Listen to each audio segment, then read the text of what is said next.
اعوذ باللہ من الشیطان الرجیم بسم اللہ الرحمن الرحیم السلام علیکم ورحمۃ اللہ وبرکاتہ والمغفرہ۔ اسلامک سینٹر میں خوش آمدید۔ امید کرتی ہوں آپ سب خیریت سے ہوں گے۔ آج کا ہمارا موضوع ہے کیا روزے کی حالت میں بیوی سے بوس و کنار، مستی کرنا یا گلے لگنا جائز ہے یا نہیں؟ کیا ایسا کرنے سے روزہ ٹوٹ جاتا ہے یا نہیں؟ آج کی ویڈیو میں آپ کو اس بات کا جواب دوں گی۔ تو ویڈیو شروع کرنے سے پہلے اگر آپ ہمارے چینل پر نئے ہیں تو پلیز سبسکرائب کریں اور ساتھ میں لگے بیل آئیکن کو بھی دبا دیں، اور اگر آپ کے ذہن میں کوئی سوال ہو تو ہمیں کامنٹ سیکشن میں ضرور بتائیے گا۔ تو چلیں ویڈیو سٹارٹ کرتے ہیں۔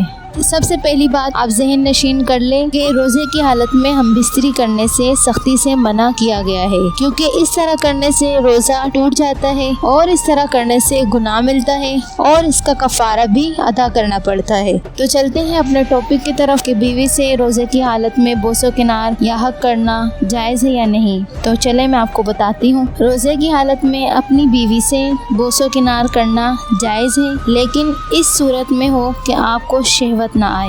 اگر آپ کو اپنی شہوت پہ کنٹرول ہے تو بیوی کو بوسہ کرنے میں کوئی حرج نہیں۔ روزہ رکھ کر بیوی سے ہلکی پھلکی کھیل کود وہی کر سکتا ہے جسے خود پر کنٹرول ہو، اور جسے خود پر کنٹرول نہ ہو اسے اپنی جنسی خواہش پورا کرنے کے لیے بیوی کے قریب نہیں جانا چاہیے۔ اگر کھیل کود کے دوران ہی مباشرت کیے بغیر ڈسچارج ہو گیا تو روزہ ٹوٹ جائے گا۔ اگر روزے کی حالت میں آپ اپنی بیوی سے بوس و کنار، مستی وغیرہ کھیل کود کر رہے ہو اور اسی دوران آپ ڈسچارج ہو گئے تو آپ کا روزہ ٹوٹ جائے گا، اور اس صورت میں آپ پر ایک روزے کی قضا لازم ہوگی۔ اگر ڈسچارج انٹر کورس سیکس کے ذریعے ہوا تو پھر قضا کے ساتھ ساتھ کفارہ بھی لازم ہوگا۔ امید کرتی ہوں آج کی ویڈیو آپ کو پسند آئی ہوگی۔ مزید اس طرح کی ویڈیوز دیکھنے کے لیے ہمارے چینل اسلامک سینٹر کو سبسکرائب کریں اور لائک اور کمنٹ کر کے بتائیے گا کہ ہماری ویڈیو آپ کو کیسی لگی۔ شکریہ، ملتے ہیں نیکسٹ ویڈیو کے ساتھ۔ اللہ حافظ۔